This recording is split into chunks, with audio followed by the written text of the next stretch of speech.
అందుకే వికసిత్ భారత్ లో భాగంగా ఈరోజు మీరందరూ గుర్తుపెట్టుకోవాల్సింది, ఢిల్లీ అభివృద్ధి కావాలంటే మళ్ళీ బీజేపీ ఇక్కడ అధికారంలోకి రావాలి. నేను ఒకే ఒక విషయం మిమ్మల్ని అడుగుతున్నాను. భారతదేశానికి ప్రపంచం మొత్తం గుర్తింపు వచ్చింది. అందరూ కూడా ఆమోదించే పరిస్థితికి వచ్చారు. అలాంటి దేశానికి రాజధాని ఢిల్లీ సమస్యల వలయంలో చిక్కకపోయే పరిస్థితి, అభివృద్ధి కావడం దూరంలో ఉంది. నేను అడుగుతున్నా, 10 సంవత్సరాల్లో ఏం చేశారని అడిగితే మేము స్కూళ్లు పెట్టామన్నారు. బాగానే ఉంది. స్కూల్లో చదువుకున్న పిల్లలకు ఉద్యోగాలు వస్తున్నాయా తమ్ముళ్ళు అని మిమ్మల్ని అడుగుతున్నా. ఈరోజు ఇక్కడ ఉద్యోగాలు రావు. నోయిడాలో ఉద్యోగాలు వస్తాయి, గుర్గాంలో ఉద్యోగాలు వస్తాయి, హైదరాబాద్కో బెంగళూరుకు వెళ్ళిపోవాల్సిన పరిస్థితి వస్తుంది. దీనికి కారణం ఇక్కడ పాలకులు అవునా కాదా మీరే ఆలోచించాల్సిందిగా మిమ్మల్ని కోరుతున్నా. రెండో విషయం మీరు చూస్తే మొహల్లా క్లినిక్లు పెట్టామన్నారు. కానీ ఈరోజు మనం ఆలోచిస్తే పెద్ద పెద్ద హాస్పిటల్ రాకుండా ఏదో మందులు ఇస్తున్నామని కాలయాపన చేసే పరిస్థితికి వచ్చారు. దేశమంతా స్వచ్ఛ భారత్ వైపు దూసుకెళ్తా ఉంది. ఢిల్లీ మాత్రం మురికి కుంపగా తయారయ్యే పరిస్థితి వచ్చింది. ఇప్పుడే మా ఎంపీలు కొంతమంది మన ఢిల్లీలో స్లమ్ ఏరియాకి వెళ్ళారు. స్లమ్ ఏరియాలకు వెళ్తే తాగునీటి పైపులు కానీ మురుగు కాలువలు ప్రవహించే ప్రాంతాలు రెండు కలిసిపోయే పరిస్థితికి వచ్చాయి. తాగేదానికి స్వచ్ఛమైన నీరు లేని పరిస్థితి ఢిల్లీలో వచ్చింది. దీనికి కారకులు ఎవరని నేను అడుగుతున్నా. ఇవన్నీ కూడా చాలా సమస్యలు వచ్చే పరిస్థితికి వచ్చాయి. అందుకనే ఇంకొక పక్కన మీరు చూస్తే ఒకప్పుడు బీహార్ నుంచి చాలా మంది ఉపాధికి ఇక్కడికి వచ్చేవాళ్ళు. ఇప్పుడు బీహార్ నుంచి ఇక్కడికి రావడంలా నేరుగా సౌత్ ఇండియాకు వస్తున్నారు. దాని ఉద్దేశం అభివృద్ధి ఎక్కడ ఉంటే అక్కడికి మైగ్రేషన్ ఉంటుంది.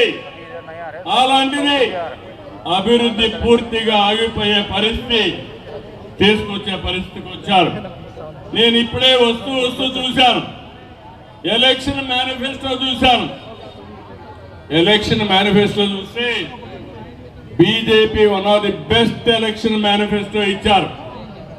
ఈరోజు మీరు చూసినప్పుడు రూపాయలు నెలకి ఒకే విషయం చెప్తున్నాను. ఈరోజు ఢిల్లీ చూస్తే ప్రతి ఒక్కరూ విమర్శించే పరిస్థితికి వచ్చారు. తాగునీరు అందించడంలో ఆ పార్టీ పూర్తిగా విఫలమైంది. ప్రధానమంత్రి గారు అమృత్ కింద ఇంటింటికి స్వచ్ఛమైన నీళ్లు కొళాయి ద్వారా ఇవ్వాలని సంకల్పించారు.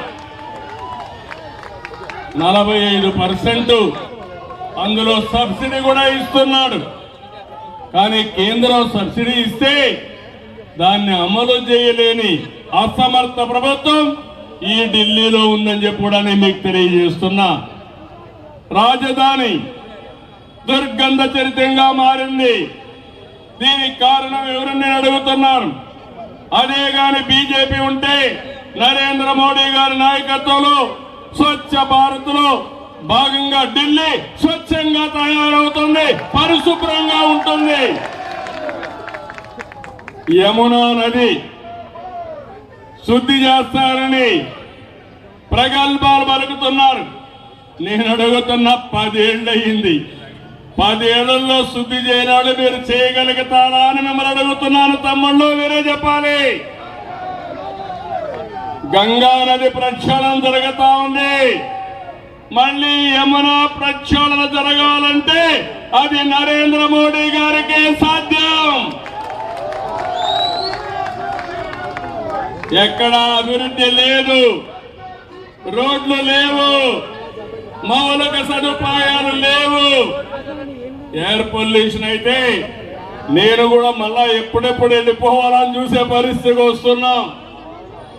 దేశంలో ఉండే ఎంపీలంతా ఇక్కడున్నారు. అలాంటి ఎంపీలు ఉండే ఈ ప్రాంతంలో ఇలాంటి భయంకరమైన పరిస్థితులుంటే ఏ విధంగా భరిస్తామో మీరే ఆలోచించాలి.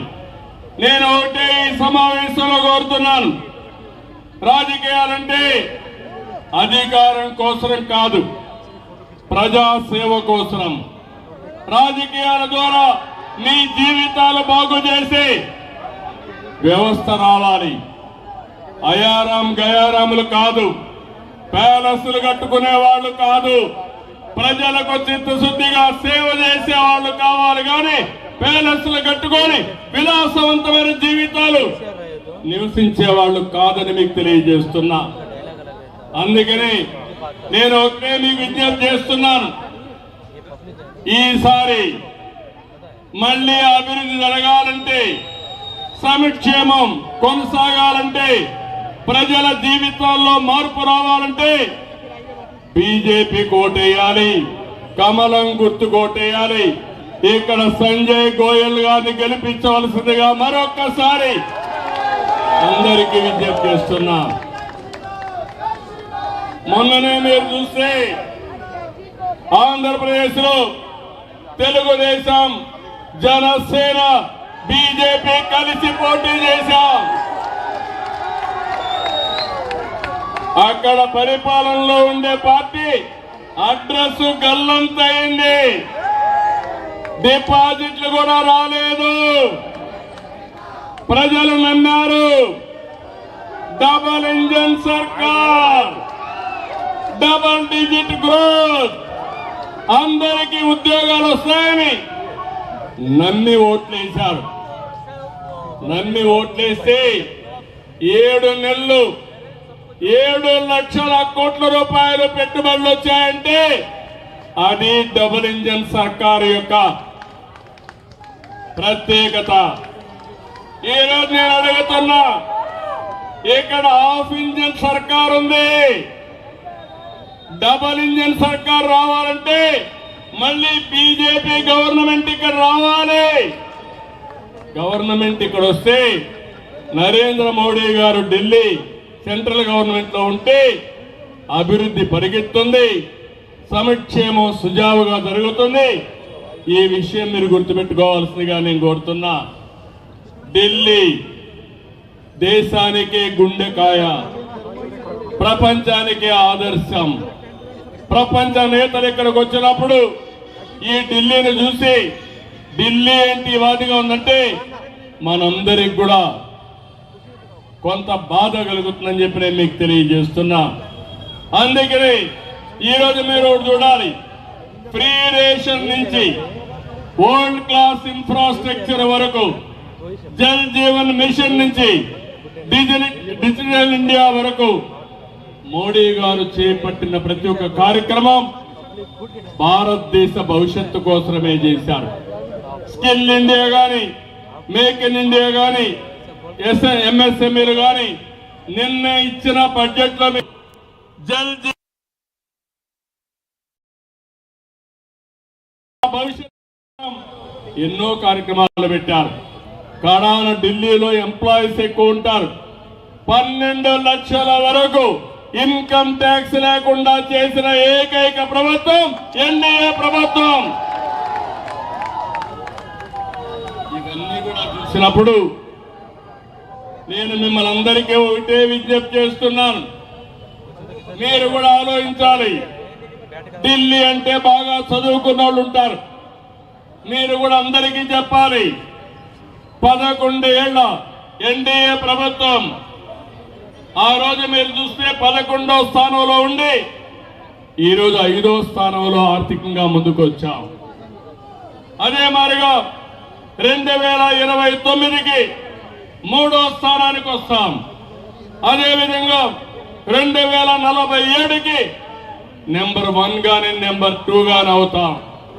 ఇది జరగాలంటే నరేంద్ర మోడీ గారి నాయకత్వం, సుస్థిరంగా ఉండాల్సిన అవసరం ఉంది.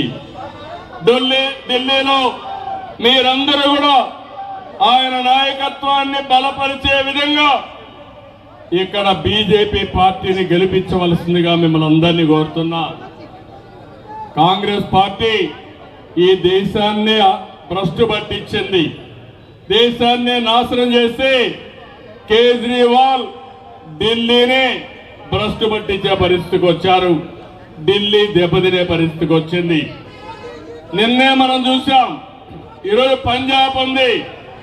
ఒకప్పుడు పంజాబ్ అంటే దేశాన్ని రక్షించడానికి పంజాబ్ రాష్ట్రమే ముందుండేది.